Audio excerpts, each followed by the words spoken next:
Alien পৃথিবীতে আসে এবং গ্রিন প্লেস বাংলাদেশে পতন করে। তার বন্ধুদের থেকে একটি ধারণা পেয়েছিল। ঋণ নিতে নির্ধারণ করল। ব্যাংকে যান। মানুষের মতো তার রূপ পরিবর্তন করল।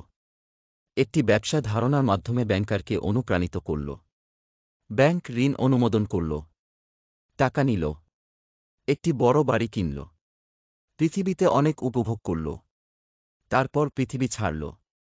দীর্ঘ সময় পর ব্যাংক খুঁজে পেল যে কোনো ঋণের প্রান্তিক পরিমাণ ফেরত পাওয়া যায়নি। তাদের ডিটেকটিভকে দায়িত্ব দেওয়া হয়েছিল, কিন্তু সে ব্যর্থ হয়েছিল। সরকারি কর্মকর্তাদের দায়িত্ব দেওয়া হয়েছিল, কিন্তু সেও ব্যর্থ হয়েছিল। সরকার আইন প্রণীত দলের দায়িত্ব দিল। সব জায়গায় অনুসন্ধান করা হয়েছিল। রাত-দিন অনুসন্ধান করা হয়েছিল।